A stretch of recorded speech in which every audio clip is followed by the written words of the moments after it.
I'm really thankful to TEDxSubhashPark for this opportunity. I'm really honored to be part of this TEDx talk. And let me get into my talk. I'm going to talk about how motivations led me to become a music composer. So, when I was a child, I always wanted to change everything around me. I always wanted to change my school. I wanted to change my friends. I wanted to change my teachers. I wanted a change somehow. But when I realized I couldn't even change my hairstyle my own as a child, I dropped the plan of changing the world around me and concentrated into playing my part in this world. Once I started playing my part in this world, then eventually the world around me started to change the way I wanted. So playing our part is very much essential in this world. That's what I hope. So when I talk about myself, I remember when I was a child, when I was studying in my standard 7th, I had a wild dream of changing my rank from 9th to 1st.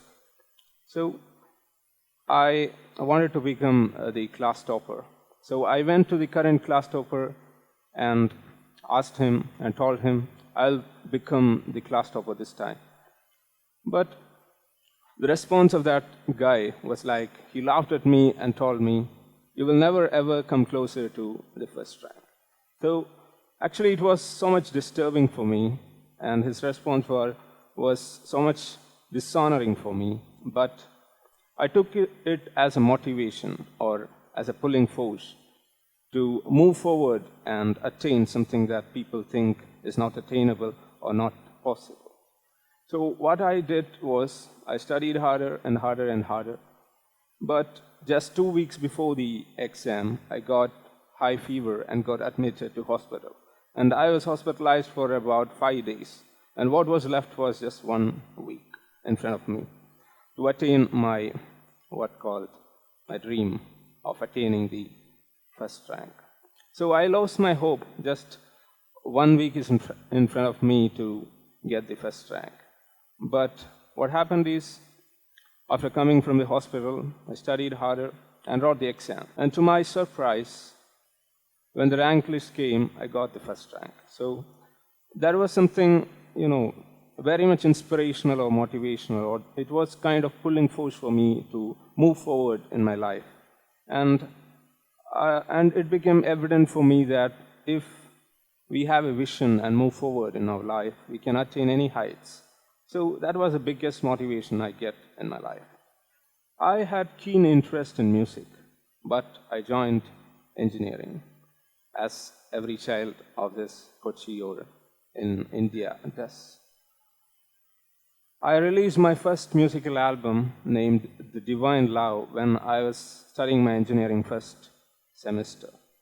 I got good comments for that, and it again acted as a pulling force for me to release more musical albums. And then I thought of a bigger album, and I named it Beat of Indian Youth. And it was kind of an album which was against the social evils of a country. So when I thought of this Beat of Indian Youth, the first thing that came to my mind was, I need to involve a celebrity or a great legend from our country. So the picture that came to my mind was of Dr. APJ Abdul Kalam sir. When I was in my 10th standard, I drew a pic of him and have sent him, and got a reply from him quoting, learning gives creativity, creativity leads to thinking, thinking gives you knowledge, and knowledge makes you great. Such was the inspiration I got from Dr. APJ Abdul Kalam sir. He was the president then. So I wanted to try my luck, sending him an email regarding if he could contribute one of his songs or poems for my small album. So what I did was I sent him an email with no hope actually. I just sent him, and it was just a try of my luck. But the next day was special for me, and when I woke up at 5:30 in the morning and looked my email inbox, I got surprised by an email from none other than the president Dr. APJ Abdul Kalam sir, sending the email that says, "Dear Jibin, you may use any of the 2 albums." So it was kind of, again, a motivation for me to work forward for the album. And I didn't know why he would have prioritized my email, but it was a great motivation and pulling force for me, and the responsibility for the releasing the musical album in a much bigger way was on my shoulders. So I could associate with around 64 musicians around India to work for the album with the help of main coordinators like Sajeev Sarathi, Krishna Raj, James Soren, etc. They were all musicians from various parts of the country. And with this 64 musicians across the country, I could release the album. And the album got a Limca Book of Records in 2015. And the Tamil track I composed for the album got All India Fame Music Award. So I always think, why have Kalam sir prioritized my email? If he have not sent me that email, the Beat of Indian Youth album might not be in this heights. So when I thought of that, I came to the conclusion that the reason for my existence might be I need to become a music composer, or I need to concentrate more into music. So the answer for the question, why are we born to this world, is the answer to the question, what part we have to play in this world.